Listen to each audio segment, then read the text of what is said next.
estudiar todo lo que sucede internamente, cómo se forman todos estos órganos para formar los diferentes aparatos y sistemas como un ser humano. Algunos son bastante complicados a veces de entender. ¿Puedes cerrar, por favor, bien esa cortina? Por favor. La luz que está ingresando. Entonces, algunos de ellos es difícil a veces entender simplemente leyendo el libro. Por eso es que los obligo a que tengan que asistir, porque la explicación que yo les pueda dar en la clase es como una primera lectura, solo dura 1 hora y media y que les facilita después a ustedes a comprender la segunda lectura de su libro. Por eso hay cosas que son difíciles de entender cuando uno simplemente lo lee en el libro y no les hace la explicación. Es que no se pierda ninguna clase, van a aprovechar y entender bien. Vamos a estudiar primero la formación del faro. Ya había yo estado mencionando en relación a aquella formación de los arcos faringios que son responsables de la formación de la cara. En una vista frontal que la vimos en las prácticas observando a estos embriones pequeñitos, ya la aparición de 1 o 2 arcos faringios, que también les llaman braquiales, por nosotros vamos a llamarles siempre arcos faringios, donde además de esta visión podemos ver la fosita óptica y también la formación de la fosa nasal en un lado. Luego, en un corte frontal, nosotros vemos esta imagen que les había mencionado, que tenía un aspecto totalmente no bonito, no simpático, y aún todavía aquí se ve esquemáticamente bien. Pero podemos visualizar que estos arcos faringios que empiezan a aparecer lateralmente, luego tienen un desplazamiento ventral hasta llegarse a fusionar en la línea media anterior. Igual como habíamos visto las plegaduras de los tejidos para cerrar las 3 hojas embrionarias, lo mismo sucede aquí. Y se van cerrando, pero queda aquí justamente la membrana bucofaringea en el centro de esta fusión de estas estructuras que van formándose, que son estos arcos faringios. Entonces, recuerdan que aquí esta membrana bucofaringea les había indicado por estos desplazamientos y el desarrollo que inicialmente está en una posición cefálica, pero el crecimiento de la masa cerebral en estas vesículas que se han desarrollado ya con mayor extensión van a permitir que esta membrana bucofaringea quede rezagada a esta posición. Y son estos arcos faringios que están a los lados, específicamente el primero, que es el responsable de la mayor parte de la formación de la cara, quien está fusionado a esta membrana orofaringea. En un corte de esta, o sea, como que hubiera sido el corte de esta manera, vamos a ver el piso ya fusionado de estos arcos faringios, donde podemos ver justamente esta formación, esto que ven ustedes como redondo, que es cada uno de estos arcos faringios, y donde independientemente en cada uno de ellos se va a visualizar la formación o la diferenciación de 3 tipos, específicamente 2 inicialmente, 2 tipos de tejidos, que son la parte muscular, la formación del músculo y la formación de cartílago. Y estas células, ¿de dónde se forman para formarse luego y expresarse de esa manera? De una migración de las células de la cresta neural. Cuando vimos cómo se formó el tubo neural y en las partes más lateralizadas de esta placa neural, había una deposición de células, ¿verdad? ¿Se acuerdan? Les dije, estas son las células de la cresta neural. Y luego cuando se empezó a plegar esta placa y formar el surco neural, y luego cuando se llegó a cerrar completamente el tubo neural, habían estas celulitas que habían aparecido en los lados. Si ustedes revisan sus diapositivas anteriores, van a ver un conglomerado de celulitas que se ubican entre el ectodermo, que continúa por encima de la formación del tubo neural, y el tubo neural. ¿Sí? ¿Se acuerdan? Esas células que no solamente se han diferenciado a nivel cefálico, sino a lo largo de toda la formación del tubo neural en toda su extensión. Y el tubo neural habíamos visto pues que se forma desde la parte más cefálica hasta la parte caudal. Entonces, en cada una de estas posiciones, estas células van a migrar a diferentes lugares para diferenciarse en diferentes células. Pero a nivel cefálico, estas células se van a ubicar justamente dentro de cada arco faringio para que a su vez, cuando han llegado a ubicarse a este nivel, tengan el potencial de diferenciación para formar musculatura esquelética dependiendo de la formación de cada uno de estos arcos faringios, además de la diferenciación cartilaginosa que dará lugar a estructuras óseas a nivel de la cabeza, cuando me estoy refiriendo a arcos faringios de este desplazamiento de estas células de la cresta neural. Además, encontramos en el espesor de cada uno de ellos nervios que van a tener la responsabilidad de inervar esta musculatura que se ha formado en este arco faríngeo. Por ejemplo, en el primer arco faríngeo, el nervio que va a ubicarse en el espesor de él y que va a ser responsable de la inervación de todos los tejidos es el trigémino. Y cuando yo ya estoy diciendo es el trigémino, ustedes deben estar extrapolándose y decir cuáles son las ramas del trigémino. La oftálmica, la maxilar superior y la maxilar inferior. Entonces, ¿a dónde vamos con esta explicación? Que tanto esta parte como esta parte, que están inervadas, van a provenir de la formación del primer arco faríngeo. ¿Se dan cuenta? Porque ese nervio es el que se va a encontrar.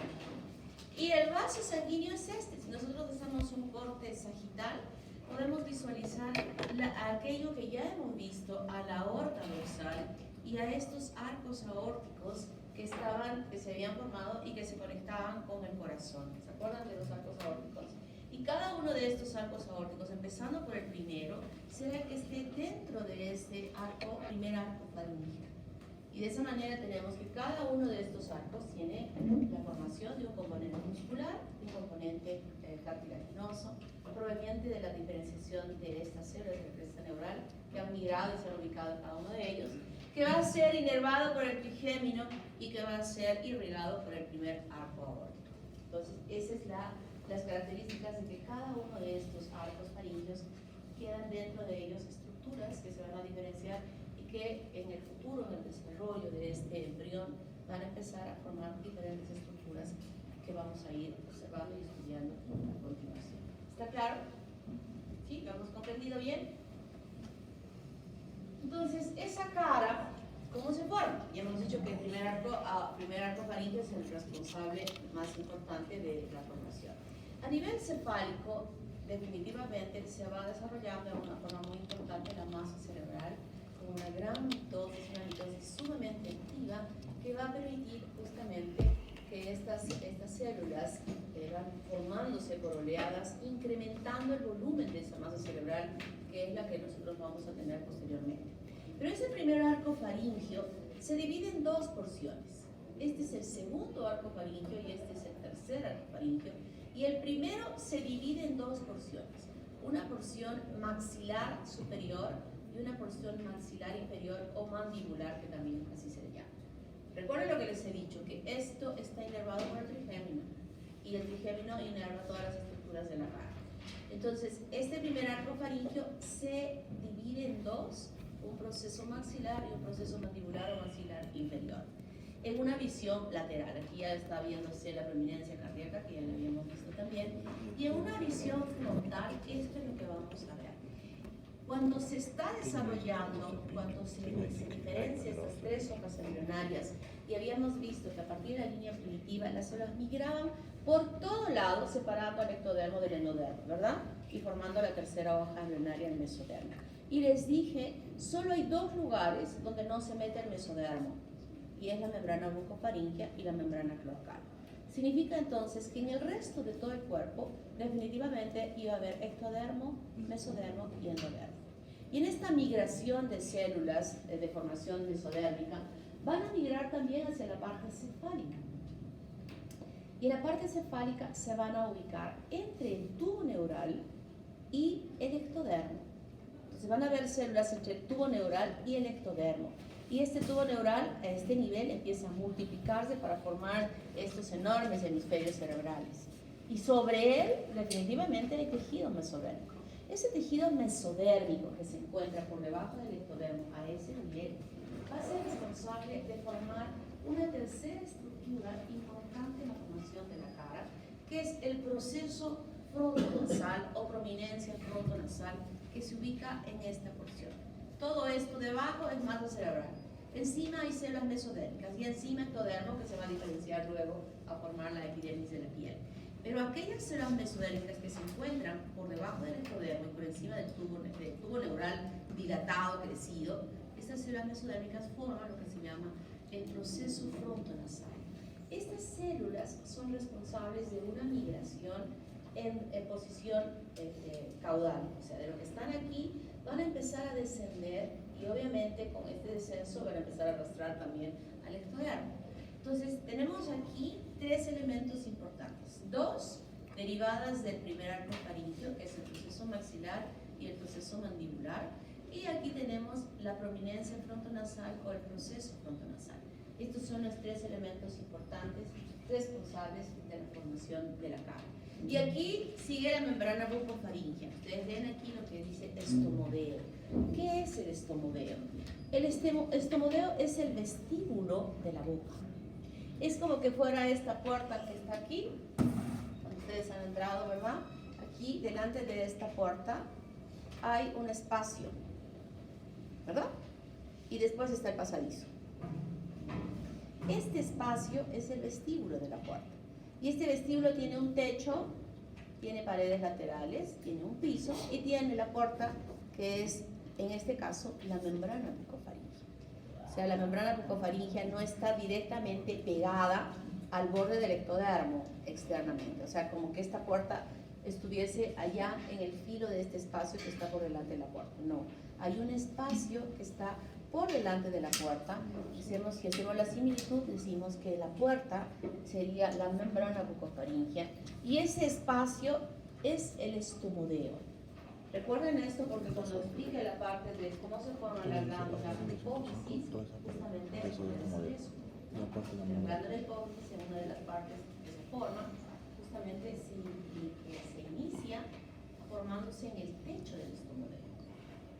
Entonces, aquí tenemos el estomodeo, que es esta puerta, y en esta imagen ya podemos ver que esta membrana bucofaríngea se va abriendo, se está abriendo como unas ventanas, hay apoptosis, y va a permitir una comunicación externa con la parte interna.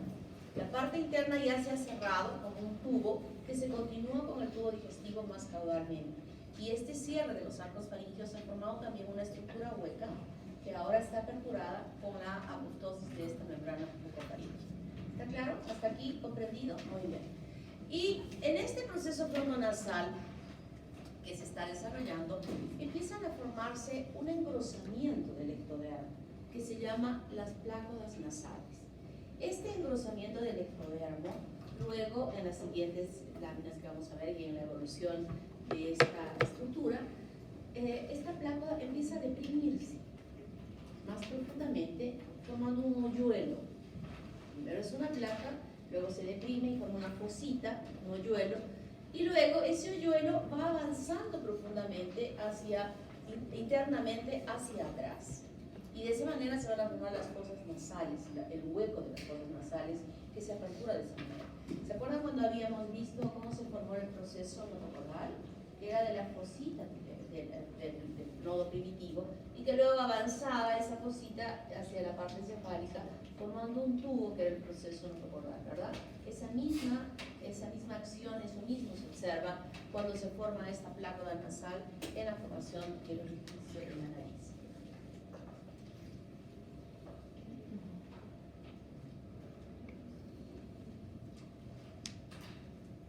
Y entonces, aquí está la imagen muy fea que había mencionado en algún momento que cómo se llevaba a desarrollar. Proceso frontonasal, proceso maxilar superior, maxilar superior y proceso maxilar inferior, que están desplazándose de las partes laterales hacia la parte central, ¿no? Para cerrar y siempre separadas por este estomodeo y por la membrana bucofaríngea, que aquí vemos que también se está desintegrando. Las plácodas nasales ya no están como plácodas, sino como podeas.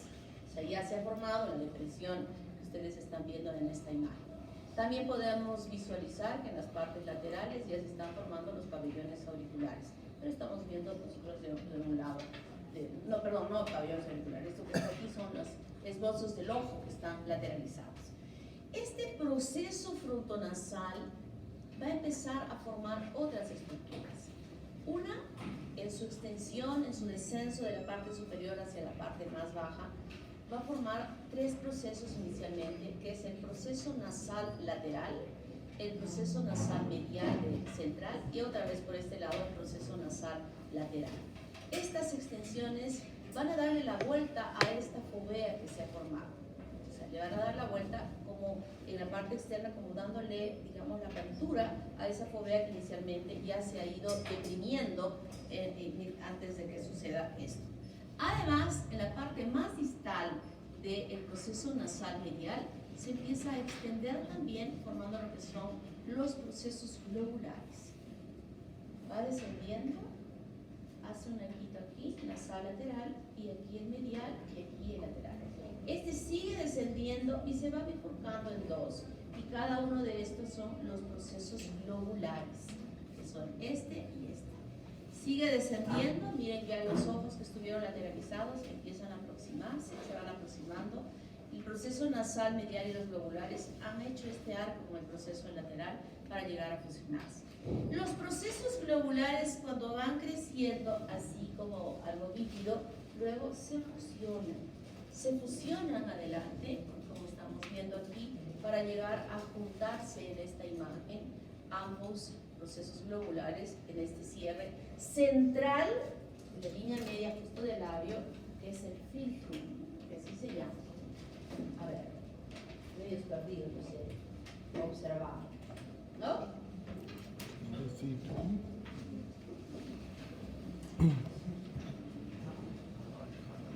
Miren, este es el labio, los labios que son así.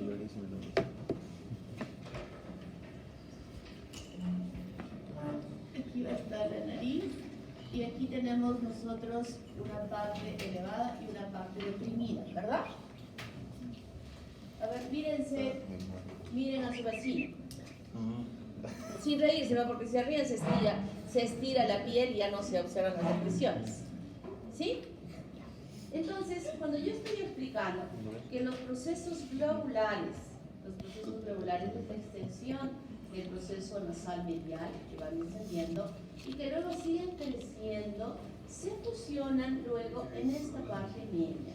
O sea, la parte media, este sería un proceso globular y este sería el otro proceso globular y se fusionan en la línea media que se llama filtrum. Es aquella depresión, la parte más baja de esta depresión que nosotros observamos en nuestro labio. ¿Sí? Entonces, todo esto proviene del proceso frontonasal, todo esto, y además la formación del proceso nasal lateral de ambos lados para ya formar estos orificios que han cerrado aquí, que se han cerrado y han construido inicialmente esta fovea y después ya un conducto nasal que se ha llegado a desarrollar. Y entonces, esto ha sucedido en relación al proceso frontonasal. Pero ¿qué del proceso maxilar superior? Igualmente él va desplazándose de los lados, va viniendo de los lados, aproximándose de los lados y va cerrando hasta que finalmente el proceso el proceso maxilar superior se fusiona en las partes laterales de los procesos nasales laterales. O sea, todo esto que está aquí se forma del proceso nasal, del frontonasal, y luego en este punto se fusiona cuando viene el proceso maxilar superior y se junta en lo que va a ser el conducto nasolacrimal, o sea, a ese nivel, ¿no? Este ángulo interno que va a formar posteriormente lo que va a ser el conducto nasolacrimal. Tanto de un lado como del otro lado. Vienen para aquí, y aquí siguen viniendo, miren las flechitas, van aproximándose, y aquí en la imagen es este proceso maxilar superior que viene hasta esta posición y se fusiona en la parte externa del proceso globular. Se cerró. Esto yo he dibujado aquí en el labio, pero no solamente es que está aquí, sino esto también, el proceso nasal medial, formando los procesos globulares, se extiende aquí hasta el labio. O sea, esta parte del labio, acá y acá, en lo que está por debajo del proceso globular, en estos picos altos que se han formado, también provienen de ese proceso frontonasal. Y no solo ellos, sino también el maxilar superior en esa posición. O sea, cuando digo maxilar superior, es una parte de ese maxilar superior de donde justamente se van a diferenciar los cuadroincisivos superiores.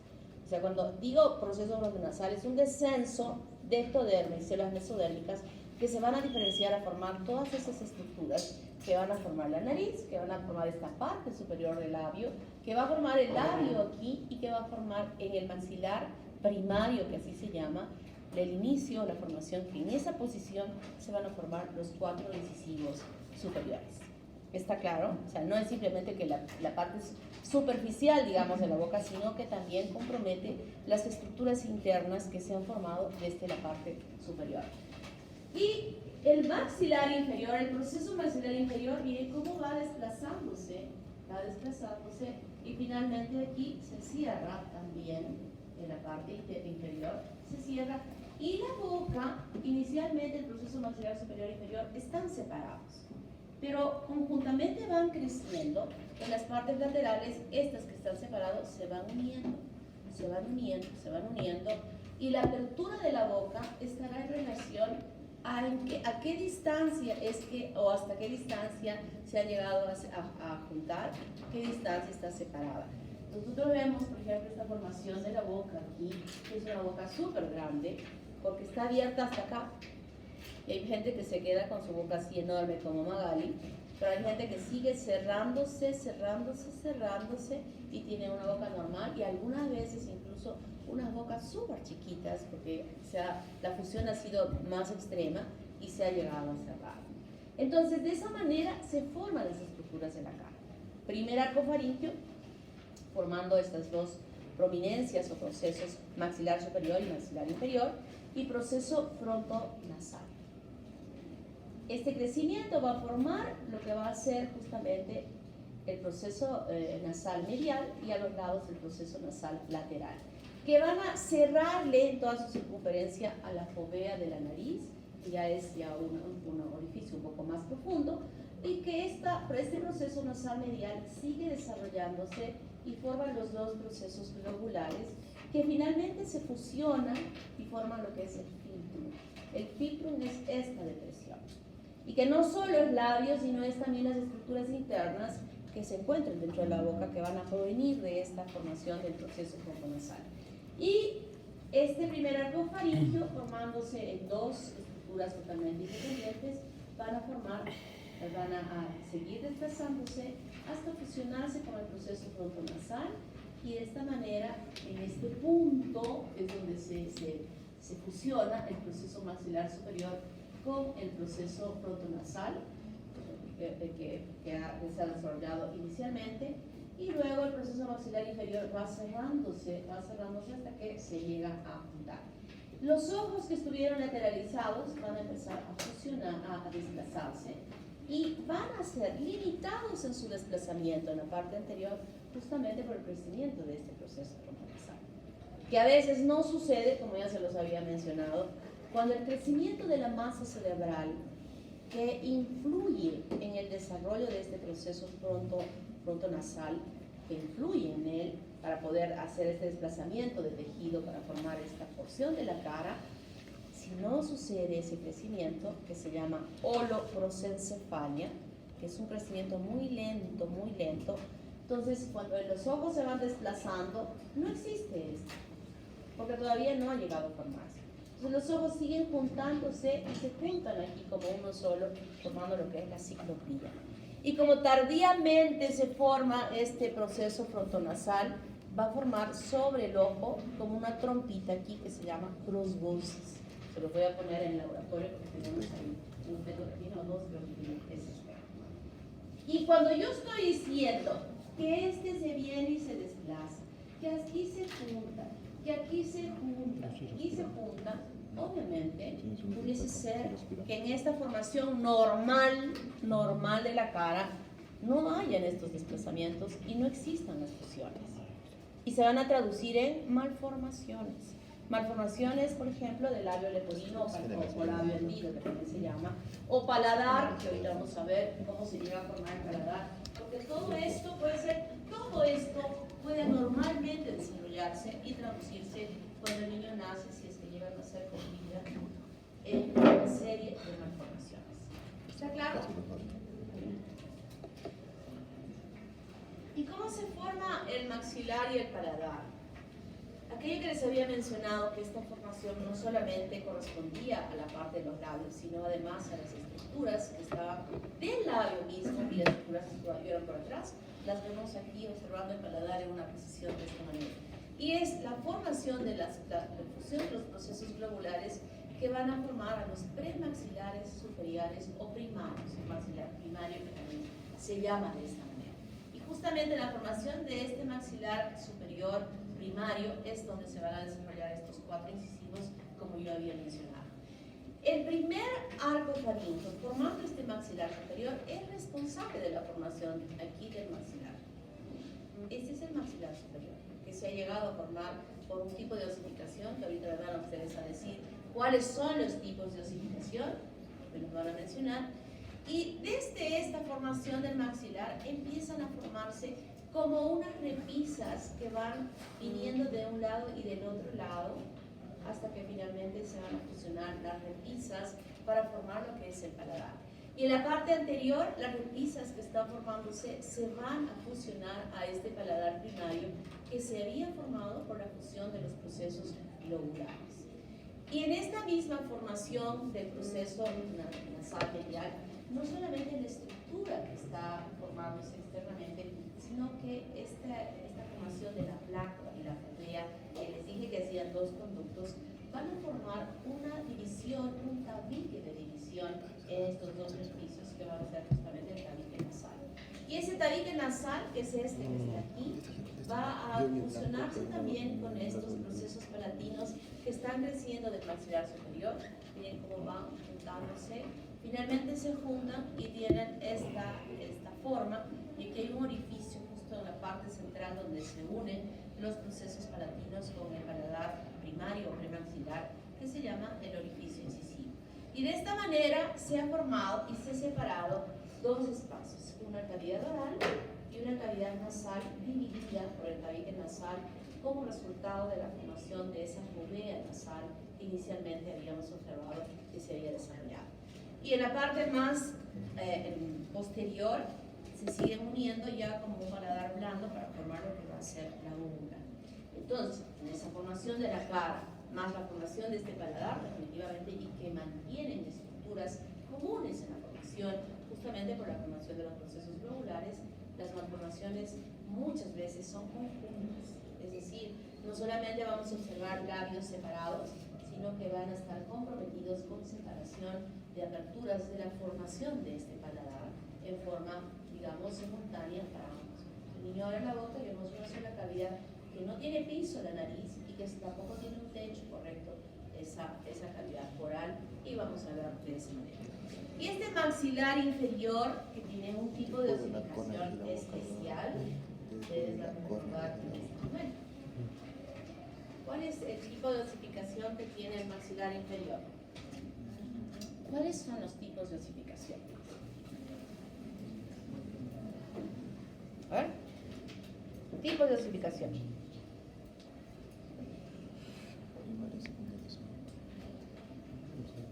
Tipos de osificación. Tipos de osificación. No es directa, indirecta, marginal, indirecta. Muy bien.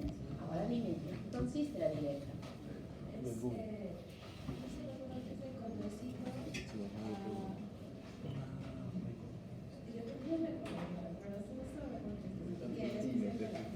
Muy bien que recuerden los nombres, pero ahora quiero que recuerden cómo son, porque ahora tenemos la necesidad de saber, vamos a ver formación de huesos. A ver, ¿cómo es la directa, que también se llama intramembranosa? A ver, niñas. La indirecta, Tiene la... A ver, ¿a qué niña de ahí? ¿De lentes? De verdad nadie recuerda. A ver, aquí. La directa tenía las directrices, creo. Intramembranosa o directa, ¿en qué consiste? Tenía matrices directrices. ¿Qué? Tenía matrices directrices. Cartílagos directrices. Cartílagos directrices. No. ¡Niños! ¿Cuándo llevaba histología? Hace un semestre. ¿No? A ver. Y para mí es importante que recuerden esto, que sepan de qué consiste. Directa o intramembranosa, cuando el tejido mesenquimal directamente se forma hueso. Indirecta cuando es, o también se llama endocondral, cuando hay un cartílago que luego se va a convertir en hueso. Y marginal.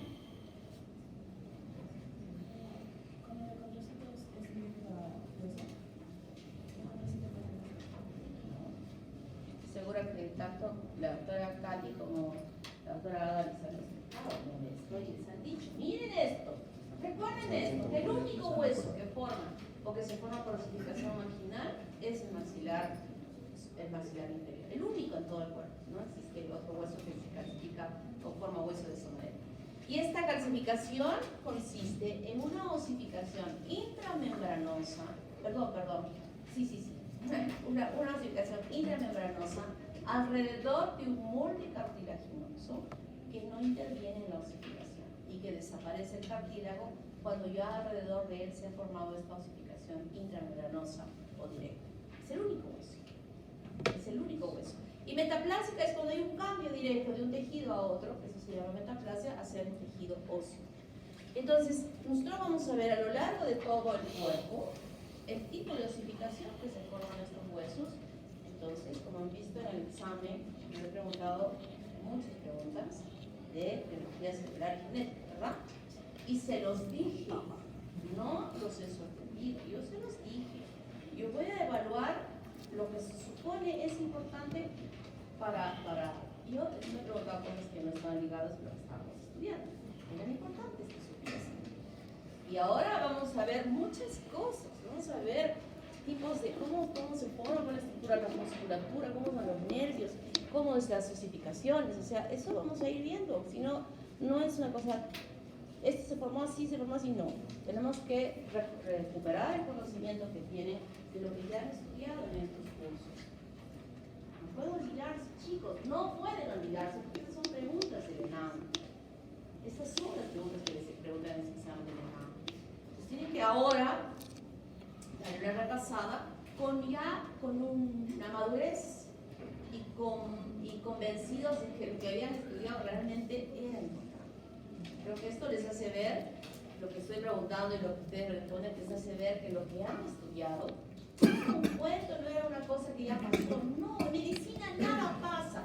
En medicina les sirve la bioquímica, les sirve la biología celular, les sirve la historia, les sirve todo para poder entender qué está pasando con ese paciente. O sea que no es que, si no, no estaríamos en los médicos, seríamos los técnicos que sabemos, le doy la garganta y le doy este antibiótico. No, nosotros no somos así, tenemos que analizar a ese paciente. ¿Por qué le está doliendo la garganta? ¿Qué tiene?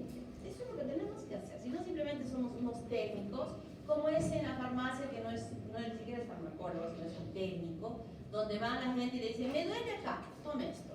Me duele acá, tome esto. Me duele, no sabe ni qué le está dando, no sabe ni cuánto tiempo le debe dar, no sabe qué efectos colaterales puede producir en esa persona, no sabe qué de fondo puede tener esa persona y que no debe usar ese tipo de medicación. Miren, todo lo que sucede, y esa es la diferencia que nosotros tenemos, porque tenemos que estudiar bien y estamos estudiando bien para formarnos bien. Así es que yo creo que lo que yo estoy haciendo es hacerles recapacitar y decir, caray, creo que he estudiado hasta ahora mal. Tengo que estudiar de otra manera porque me doy cuenta que todo lo que he pasado me sirve, ¿verdad? Entonces, esas son las formas de osificación y que las vamos a ir viendo a lo largo de todo esto. A lo largo de las semanas, cómo se van formando desde los arcos faringeos, la formación del paladar, hasta que finalmente en la novena semana esta cara es perfecta, que ya habíamos visto al inicio de la semana, ¿no? Y aquí vamos viendo cómo se llegan a formar los procesos nasales laterales, cómo cierran, cómo se fusionan, cómo la boca se va cerrando. Y la posición de la oreja, que es bastante caudal, va ascendiendo hasta su posición final, donde el borde, la implantación superior del pabellón debe estar a la altura de la comisura externa del ojo. Esa es la posición normal. Y eso nos hace pensar a nosotros cuando a veces observamos y estamos estudiando a un niño recién nacido y nos damos cuenta que su orejita está baja y decimos, uy, este niño tiene implantación baja de la oreja. puede estar en relación a este síndrome, a una alteración genética, etcétera, etcétera, etcétera. Hasta eso, no sirve. Y aquí vemos estas malformaciones de la cara, como habíamos visto. ¿Qué será el labio hendido unilateral? ¿Qué pasó aquí? Una unión de la izquierda. No se ha fusionado con el proceso Izquierda. lobular. Miren qué bonito, ¿ves? Ahora ya entienden de dónde vino esto que ha pasado. Aquí, labio hendido bilateral.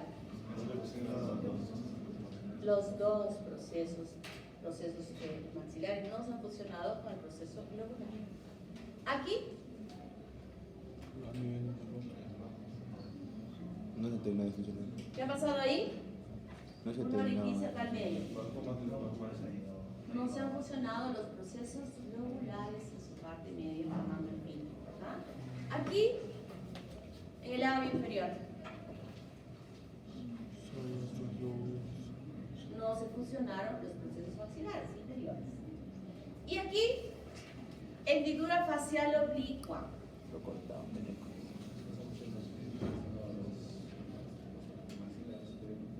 No se ha fusionado el proceso maxilar superior al proceso nasal, medial y lateral. Esto que vemos simplemente como una línea que está abierta ahí, vean que es así, no es algo monstruoso porque todo está abierto en el niño cuando nace. Entendida hasta aquí, ¿verdad? Es que van a leer su libro hoy día, no mañana ni para dar el examen dentro de 2 semanas, sino hoy día. Vayan y lean lo que yo estoy explicando, que les va a ser sumamente fácil poder entender y recordar. Ya para la prueba dentro de 2 semanas les va a ser fácil. Ahora vamos a ver a estos arcos faringios. Los arcos faringios, estos que habíamos visto que se iban formando 1, 2, 3 en la parte por debajo de la formación del tubo neural, tiene características especiales. Los arcos faringios son 1, 2, 3 y 4, el 5 y el 6 se fusionan y no llegan a visualizarse, rápidamente se fusionan. Cada arco faringio, como habíamos visto, dentro de él había músculo, había cartílago, un vaso y un nervio, ¿verdad? En cada uno de ellos. Y en esta formación, esta parte de aquí es el piso de la fusión de los arcos faringios. Y esta parte de aquí es la parte externa, y entonces diríamos que esta parte está recubierta por ectodermo y esta parte está recubierta por endodermo. Entonces, existen depresiones tanto por la cara interna como por la cara externa. Depresiones en la unión de los arcos faringios. Las depresiones internas se llaman bolsas faringias. Una bolsa entre el primer y segundo arco, otra bolsa entre el segundo y el tercero, otra bolsa entre el tercero y el cuarto, y así sucesivamente. Y por la parte externa igual. También hay depresiones en la parte externa que se llaman surcos o hendiduras faringias. Esta y esta también entre el primer y segundo, entre el segundo y tercero y cuarto. Pero, ¿a qué van a dar lugar estas estructuras, estas depresiones importantes que están revestidas por endodermo y por aquellas células que se han diferenciado de las células de la cresta neural? Además, el tejido mesodérmico que va a formar el tejido conectivo de esos lugares donde se ha encontrado. Aquí el músculo, el cartílago, se origina del tejido de las células de la cresta neural, la transición. Pero aquel tejido de relleno entre ellas proviene definitivamente de las células mesenquimales que también se han ubicado a ese nivel.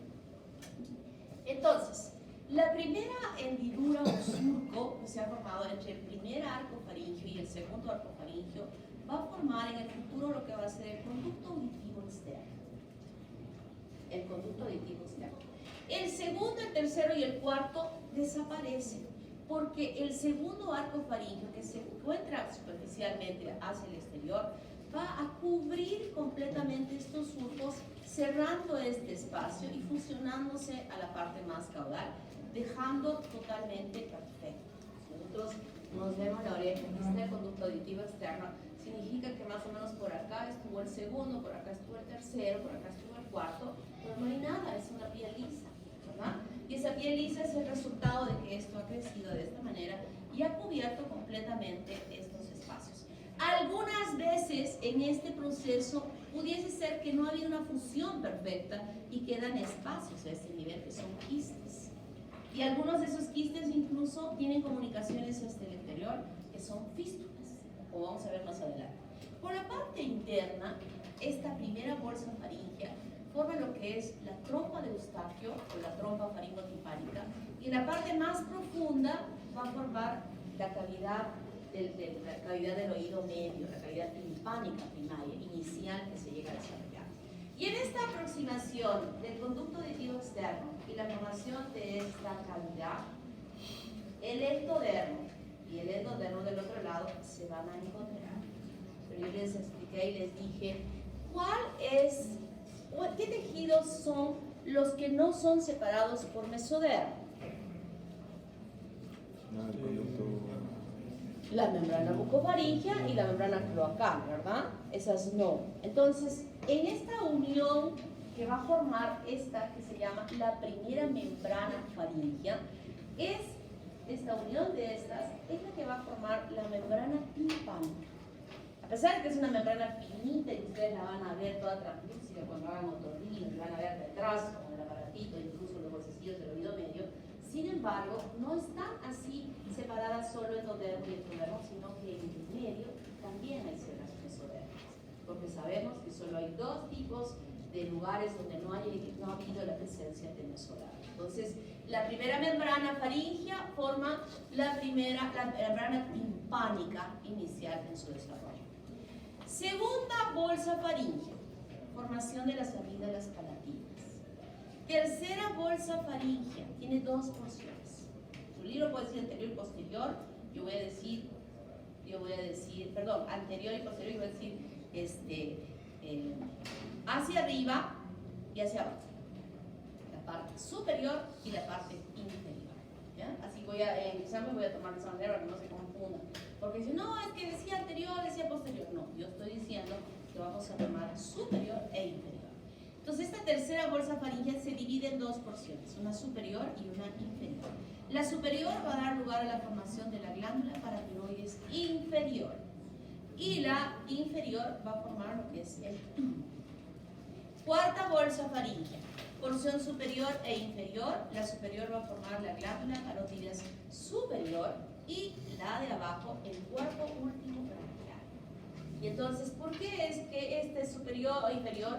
Porque justamente van a empezar a desplazarse. Y ustedes saben que el timo es una estructura que se encuentra aquí en el mediastino. Y en su descenso va a arrastrar hacia abajo al timo y conjuntamente va a arrastrar a esta glándula parótida inferior a una posición de ubicación justamente en la parte más caudal de la glándula tiroides. Y esta que está aquí simplemente no es arrastrada porque ustedes saben que el cuerpo último branquial se integra a la glándula tiroides, entonces su descenso va a incorporarse a la glándula tiroides y arrastra la paratiroides superior a esta posición, quedándose ubicada a este nivel. Ahora me van a decir, ¿qué es este cuerpo último branquial? ¿Qué forma? A ver, ¿qué forma el cuerpo último branquial? No estoy hablando nada que ustedes no sepan, ¿eh? Esto lo saben por histología. Está bien clarito en la página 200 del libro del doctor Alarcón, tercer párrafo. A ver. No voy a decir. Van a ir, van a buscar, van a leer. Y voy a preguntar en el examen. Así es que lean. ¿Y cómo se forma la glándula tiroides? En este piso de los arcos faríngeos, que es el lugar donde se va a formar la lengua, vamos a ver, se forma una depresión formada por el endodermo, que igualmente va a formarse, nos extrapolamos al proceso notocordato. Se forma una fovea y va arrastrando las celulitas para la parte más caudal, donde va a formar la glándula tiroides. Este es el agujero ciego, formada por células endodérmicas, que descienden y forman la estructura de la glándula tiroides. y a la cual se incorporan las células que se han formado en el cuerpo último branquial, y donde por detrás se van a juntar también las glándulas paratiroides superior e inferior. Y de esa manera los arcos faríneos, en esta formación de las bolsas y de los surcos y de las membranas, llegan a formar estas estructuras. Como ya hemos dicho, no solamente es eso, sino también va a formar músculos y cartílagos. Entonces, lo que había mencionado, cuando el segundo arco faríngeo va desplazándose para cubrir esos surcos iniciales, puede ser que no cubra completamente y se forme un quiste cervical lateral. Y pueda tener una conexión externa con una fístula, y a través de ese orificio que está acá, más o menos, puede estar, empieza a gotear la secreción. Entonces tiene que hacer una cirugía de remoción para quitar el quiste. O pueden haber quistes que se ubican segundo arco, tercer arco, segundo surco, mejor digamos, o tercer surco, cuarto surco, que no han sido cerrados y que han dejado estos quistes. O algunas veces incluso el quiste tiene una fístula de comunicación hacia la amígdala palatina, y ustedes ahí podrán entender que esto es de mucho riesgo porque la faringe es un lugar donde puede haber microorganismos, desarrollarse infecciones y formar abscesos en estos quistes que son muy difíciles a veces de tratar y aún son muy difíciles de tratarlos quirúrgicamente para poder ser retirados. Entonces, hay fallas en este desarrollo que pueden, con los cuales pueden nacer el niño en el futuro. Estos son los arcos faríngeos, pero cortados así, ¿no? O sea, está cortado así, y donde vemos el piso de los arcos faríngeos, que este piso, como habíamos mencionado, estaba revestido de endodermo y este de ectodermo. Y cada uno de ellos tiene diferentes colores, y estas prominencias que empiezan a desarrollarse en el piso son las yemas linguales distales, que darán lugar a la formación de la lengua, conjuntamente con la medial, que también proviene del primer arco faríngeo, el agujero ciego, de donde justamente se iba a formar lo que había mencionado, la glándula tiroides, entre el primer arco y segundo arco faríngeo, la cópula, y más atrás la eminencia hipobraquial, que justamente son las responsables de la formación de la lengua, de cómo se va a llevar a desarrollar la lengua que va a ocupar esta cavidad. La inervación de los arcos. Había dicho el primero, ¿no? ¿Quién era quien inervaba el primer arco? El trigémino. El trigémino. Con sus tres ramas. Con sus tres ramas. El segundo arco, el facial. Entonces ya están diciendo, ups, ¿qué músculos se forman del segundo arco? Igual acá, cuando yo estoy diciendo el trigémino, ustedes ya están pensando cuáles serán los músculos que se van a formar como a nivel o como teniendo origen el primer arco faríngeo, ¿verdad? A ver, pregunto, ¿qué músculos inerva el trigémino? En general. A ver. Estas son las ramas, pero ¿qué músculos inerva el trigémino? Los de la masticación. Los de la masticación. O sea que los músculos que se van a formar en el primer arco faríngeo son los músculos de la masticación. Segundo arco faríngeo, facial. Los músculos de la expresión. Y ahí yo voy a preguntar cuáles son los músculos de expresión. Les voy a poner ahí para que recuerden. Ahora nos vamos metiendo con la anatomía. ¿Se dan cuenta? O sea, no era un chiste lo que han estudiado hasta ahora. Valía la pena. Tercer arco faríngeo.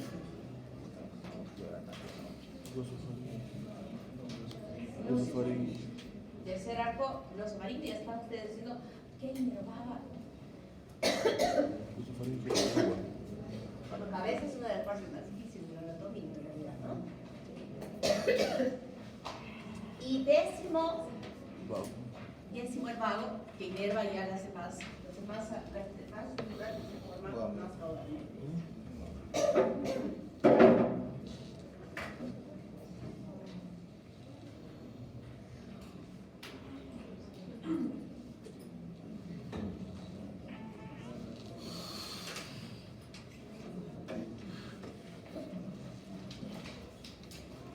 Cartílagos. Primer arco faríngeo, cartílago de Meckel, tiene un nombre propio, ¿se acuerdan? El cartílago de Meckel. Segundo arco faríngeo, cartílago de Reichard. tiene un nombre propio. Tercer arco no tiene, el cartílago no tiene, ni tampoco tiene nombre propio el cuarto. ¿Qué estructuras se forman del primer arco, los cartílagos del primer arco faríngeo? Habíamos dicho el maxilar inferior, ¿no? Con la osificación marginal, donde vemos que el hueso o el cartílago no participa en la osificación. Está de molde, que luego va a desaparecer. Esta línea punteada significa que va a desaparecer. Pero alrededor de él se forma una osificación intramembranosa. ¿Pero qué sí forma como estructura ósea que proviene de este cartílago? Los huesecillos del oído medio, el yunque y el martillo. Además forma dos ligamentos, el ligamento esfienomandibular y el ligamento anterior del martillo. El estiloideo es este del segundo.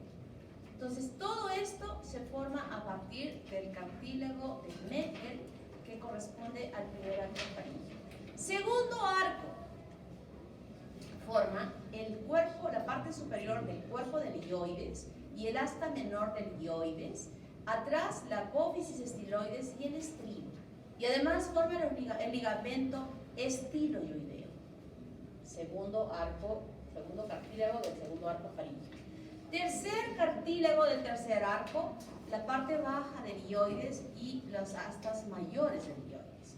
Y el cuarto y hasta el sexto, la fusión de diversos de estos cartílagos que van a mantenerse como cartílagos permanentemente y no van a osificarse, y formarán justamente el cartílago tiroides, cricoides, aritenoides, todos los cartílagos que ustedes han estudiado en esta porción.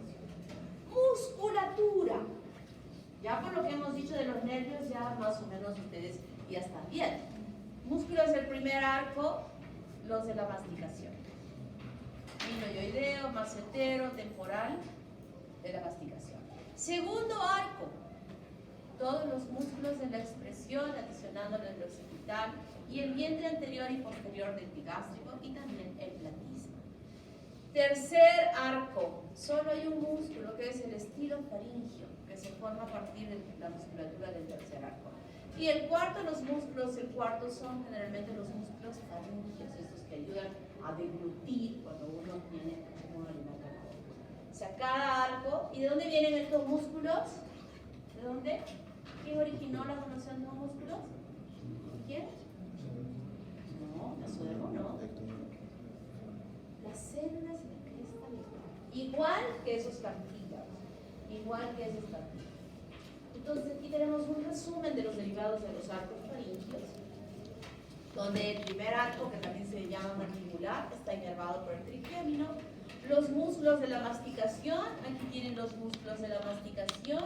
¿Quiénes son estos músculos? Además, el miloioideo y el vientre anterior del digástrico, el tensor del tímpano y el tensor del velo del paladar. Estructuras esqueléticas, martillo y yunque, y ligamentos, el ligamento anterior del martillo y el ligamento esfenomandibular. Segundo arco, que también se le llama ioideo, facial, músculos de la expresión. Además de ellos, el estapedio, el estiloideo y el vientre posterior del digástrico. Como estructuras esqueléticas, el estribo, la apófisis estiloides, el asta menor del hueso hioides y la porción superior del cuerpo del hioides. Ligamento estiloideo. Tercero, glosofaringio, el único músculo, como habíamos dicho, el estilofaringio, el asta mayor del hueso hioides y la porción inferior del hioides. Cuarto a sexto, inervados por la rama laringea superior del vago y por la rama laringea recurrente del vago. Ahora, cuando vean ustedes las láminas en las prácticas, van a poder observar que el vago es un nervio sumamente importante y recontra grueso al inicio de su formación. El diámetro del vago es igual al diámetro del esófago, que van a ver en las laminitas ahora en las prácticas, es el mismo diámetro. O sea, cuán importante en ese momento de desarrollo tiene tantas ramas, tantas ramificaciones que están inherentes a este vago y que va a tener la responsabilidad aquí de inervar esto, pero ustedes saben que el vago es el parasimpático e inerva todas las estructuras de la cavidad torácica y de la cavidad abdominal. Conforme va descendiendo el vago, va estrechándose en su diámetro, pero quiero que observen la importancia de él en lo que tiene. Y aquí sí van teniéndose como cartílagos, hioides, tiroides, cricoides, aritenoides, el corniculado y el cuneiforme, que son aquellos cartílagos que se han formado de este de estos arcos faringios, ¿no? Desde el cuarto, quinto y sexto. ¿Cómo se forma la lengua? La lengua no es una estructura que va creciendo hacia, o sea, en extensión, en longitud. La lengua se forma así. Este es el piso de los arcos faringios que hemos cortado y donde ya hemos visto ya esta imagen con la yema lingual distal. Y sobre ella, sobre esta, se forma la lengua. Así. No está creciendo así, sino sobre esta base se forma todas estas estructuras donde podemos ver por el color que la mayor parte de su formación corresponde al primer arco faringio.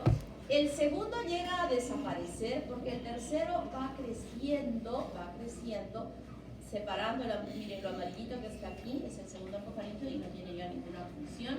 Y el tercero es el que va desplazando para formar perfectamente bien el resto de la lengua. Se forma en la lengua completamente con todas sus estructuras. Y luego hay apoptosis, es decir, que empiezan a morir las células de unión de esto nuevo que se ha formado y permite la separación de la lengua. ¿Está claro?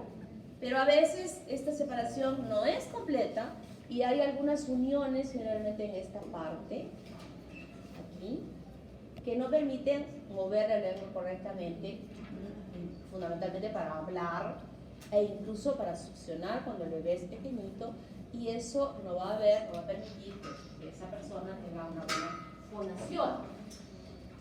Entonces lo que tenemos que es resolver ese problema del frenillo, que normalmente se llama de esta manera, cuando ustedes estén en su pueblo haciendo su serú, que hay diferentes, si ustedes recuerdan y se ven en el espejo, levantan la lengua para arriba y ven que la base, que es esta parte de aquí donde yo decía la lengua, esa no se llega a separar. Hay una base de inserción importante de la lengua y es la parte distal la que tiene la movilidad para hablar, para comer, etcétera, etcétera. Pero nosotros levantamos y vemos que hay una gran cantidad de vasos sanguíneos debajo de la lengua. ¿Cómo se llaman esos vasos? Esas venas que son arterias. ¿Cómo se llaman?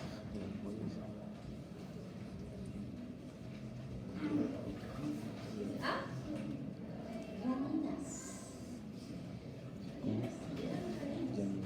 Entonces hay que tener mucho cuidado de hacer el procedimiento. Generalmente ustedes lo pueden hacer como se van a llevar a sus pueblos un estuche quirúrgico, que van a emplear de anatomía, lo van a hacer hervir bien, perfectamente bien, van a hervir, van a afilar esas tijeras que están todas ya malas de tanto haber cortado, porque eso les va a servir mucho cuando estén haciendo no para disecar obviamente a un cadáver, ¿no? pero sí para poder atender. Entonces con el estilete que tiene en la parte una puntita y otra así como una mariposa, se coloca el estilete en esta forma y se hace una incisión suave para cortar ese frenillo que lejos de cualquier vaso.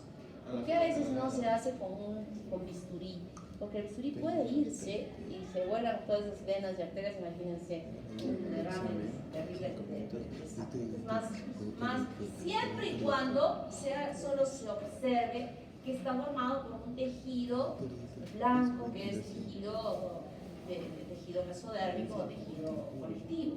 Pero si yo veo que hay un vaso en ese espesor, imposible que voy a hacer eso.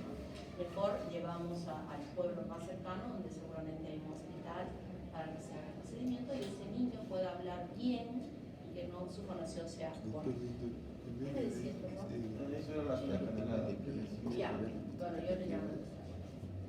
También se llama, mejor ¿cómo es el desarrollo craneofacial? Entonces es muy complejo cómo se forma. Ya estamos refiriéndonos a la parte estructural ósea que se llega a desarrollar. Y se origina de mesodermo, ectodermo propiamente dicho, cuando decimos que este ectodermo va a dar lugar a la formación de piel, ectodermo. Y decimos ectodermo neural cuando es aquella porción de ectodermo que se ha diferenciado para formar tejido nervioso. Por ejemplo, la placa neural, el tubo neural, etc. Y el endodermo, que son componentes de él. Componentes principales, el víscero cráneo para la formación de la cara, así se llama, víscero cráneo, significa ubica todos aquellos huesos que van a formar la estructura de la cara. El malar, el nasal, etcétera, etcétera, ellos corresponden a formar el viscerocráneo. Desmocráneo o neurocráneo es aquella porción de huesos que van a formar los huesos de la calor, de protección de la masa cerebral, o sea, en esta parte.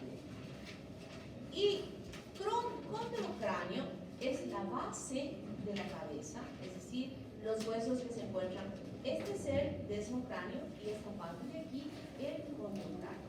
Ese condrocráneo, ¿quiénes forman? A ver, ¿cuáles son los huesos que están en la base de la cabeza? ¿Ah? Occipital, muy bien, en la parte posterior. ¿Qué más? ¿Quién está por delante del occipital? ¿Quién? Parte del temporal. ¿Qué más? Esta es parte donde se forman los oídos, está el oído. ¿Qué más?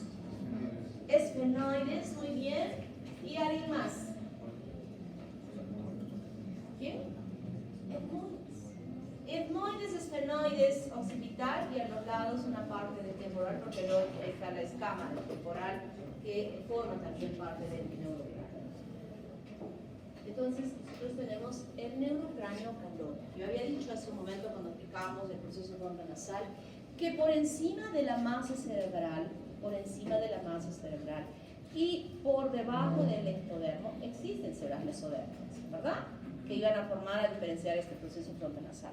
Ellos mismos, estas mismas células, se van a diferenciar para formar tejido óseo que se va a ubicar por debajo del ectodermo y por encima de la masa de tejido nervioso. Este tipo de células mesenquimatosas son las que van a formar una osificación intramembranosa ósea, es decir, aquellos huesos planos que van a formar los parietales, los frontales, parte del occipital y parte del temporal, tienen una osificación intramembranosa para formar la estructura ósea a este nivel. Inicialmente, formando huesos separados, conocemos bien, que están separados por cisuras o suturas que hasta el momento del nacimiento son importantes que se mantengan así, porque al momento de salir por el canal vaginal, esta que estaba así se monta y disminuye el diámetro de la cabeza del feto y va a facilitar más su expulsión. Y incluso hay algunas que todavía son más abiertas, que son las fontanelas anteriores, posteriores y laterales, que progresivamente se van cerrando, pero una que queda más tiempo, que nos es muy útil para poder hacer diagnósticos incluso, es la fontanela anterior, donde si es que hay un proceso de una infección de meningitis, por ejemplo, en el recién nacido, esto se abomba. Normalmente es deprimida, pero se abomba y eso significa que allí hay un proceso infeccioso. Y progresivamente al desarrollo ya del recién nacido empieza a haber justamente las fusiones normales, las consolidaciones de cierres completos de esta cabeza, ¿no? Y esto es muy importante también porque hay algunas situaciones donde los drenajes de hidrocefalorraquídeo no son los correctos y hablamos de hidrocefalia, que en este momento sí puede permitir, porque todavía no hay consolidación, que siga creciendo la cabeza, como ya habíamos conversado hace unas clases, y que permitía y no había tanto daño de esa masa cerebral y que al principio una cirugía podía corregir para que esto se resuelva. La formación del viscerocráneo, que son los huesos de la cara, están aquí representados por la misma formación del cartílago de Meckel, que es la formación del maxilar. El maxilar superior, por osificaciones intramembranosas, la escama del hueso temporal, los huesecillos del oído medio, tanto correspondientes al primero o segundo arco faríngeo, además que estos cartílagos que se han formado en la parte más baja, todos los huesecitos que están formados allí corresponden a la formación del viscerocráneo, por osificaciones indirectas, por osificaciones directas y por osificaciones marginales, las estructuras de la cara. Y el condrocráneo, que habíamos dicho que era la base, que inicialmente tienen nombres diferentes y que los van a ver esta semana en sus prácticas, que forma el cartílago de las trabéculas craneales. Este cartílago de las clavículas craneales que se ubica en la parte anterior es quien formará el ethmoides. Luego tenemos el cartílago hipofisario, que justamente se llama así porque una depresión del hueso en su formación va a formar la silla turca donde se va a alojar la glándula hipófisis. Y este cartílago hipofisario será quien forme el cuerpo importante del esfenoides, de una osificación indirecta, y además la ala orbital y la ala temporal que están en la base por osificación directa o intramembranosa, así como la cápsula perióntica, que también al principio hay un cartílago que va a envolver completamente a los conductos que se encuentran en el oído interno. Y el techo, no sería el techo, no, la base del occipital, la parte de la base del occipital, todos estos huesos corresponden a la formación del condrocráneo. En la formación definitiva del cráneo y la cara existen diferentes osificaciones, ¿no? Osificación intramembranosa, mixta o también se llama marginal, y osificación endocondral. ¿Quiénes se forman por osificación intramembranosa? El hueso nasal, el maxilar superior, el maxilar inferior, el maxilar, el ioides, el yunque, el martilloides trigo y las apófisis del temporal. Por osificación endocondral o indirecta, la cápsula nasal, aquí está el etmoides y el esfenoides hacia atrás, el ala mayor del esfenoides, la cápsula óptica y el occipital. Y por osificación intramembranosa o directa son justamente aquellos huesos que habíamos dicho, los huesos de la calota, que son el frontal, el parietal y el occipital en una porción de él, y también aquí la escama del temporal, la parte que sube hacia arriba para formar este recubrimiento de la cabeza. ¿Cuáles son las malformaciones congénitas de los saltos faríneos? Son muchísimas. De lo que hemos estudiado, supuestamente lo normal de cómo se iba desarrollando la cara, cómo se iba desarrollando el paladar, cómo se iba desarrollando la misma calota, etcétera, etcétera, etcétera.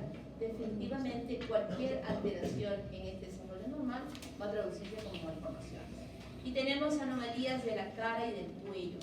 Puede haber una agenesia unilateral de la mandíbula.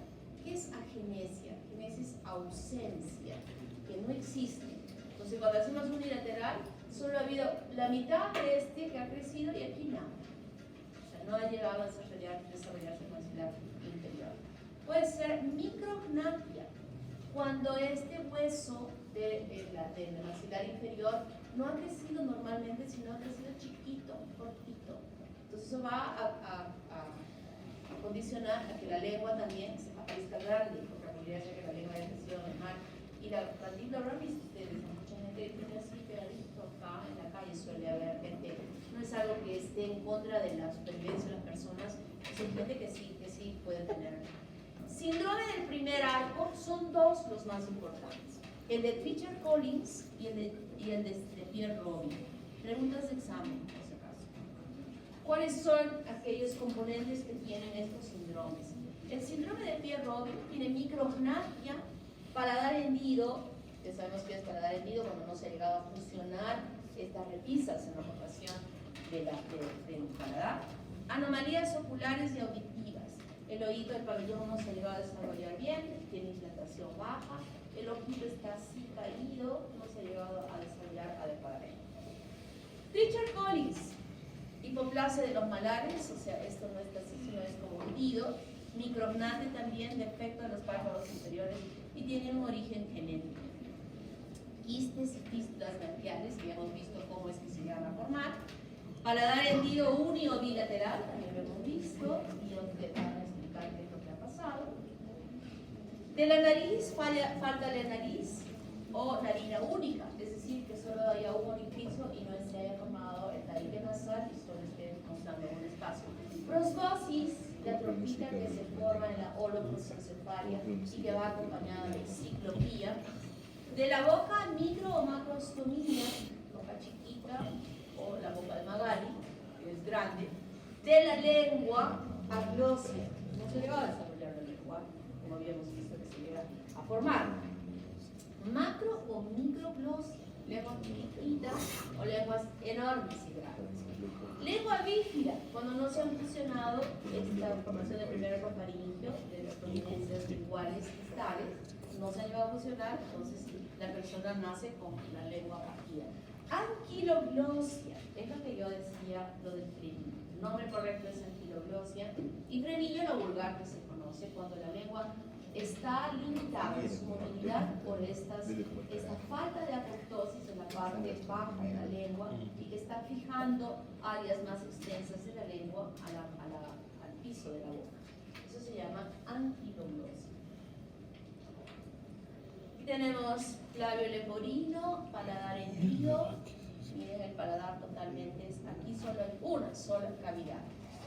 Hay un doctor que fue compañero mío de formación, un compañero de internado, que hacíamos pareja para trabajar, y él es cirujano plástico. Obviamente está contratado, ¿no? A ver, un futuro próximo. Pero él tiene una ONG, trabaja con una ONG que hace el tratamiento justo de estos chicos que tienen labios leporino y paladares hendidos. Y está hace años con esto, viaja por todo el Perú, incluso va a Bolivia, a Ecuador, a Colombia, porque tiene un equipo ya muy especializado en esto. Y de verdad me sorprende cada vez más, porque las cirugías que él está haciendo cada vez son tan buenas que simplemente aparecen como unas líneas finitas sobre el labio, reconstruyendo toda la parte no solo anatómica, sino funcional de esas cavidades, de estas boquitas, de estos chicos. Ustedes han visto alguna vez a algunos chicos que ahora no son tan chicos, ¿no? Tienen unos 30 años, 35, se les nota que hablan mal, incluso esta parte está achatada, el labio está achatado, en cambio él ya, o sea, no tiene que verlo así como este actor, hay un actor que tiene el labio leporino, simplemente es un tic lo que se le ve aquí, porque por lo demás no aparece nada. Entonces, las técnicas han avanzado muchísimo para hacer las reconstrucciones perfectas, tanto funcionales como anatómicas. Macroglosia, tremenda lengua que viene esta niña. Labio leporino con paladar hendido y está abierto también. Aquí está normal, pero no se llegó a fusionar el paladar. Y esta es aquella línea que habíamos dicho de esta que no se debe fusionar el maxilar superior con el proceso frontonasal en la parte media y se tienen estas malformaciones. Voy a llamarle lista.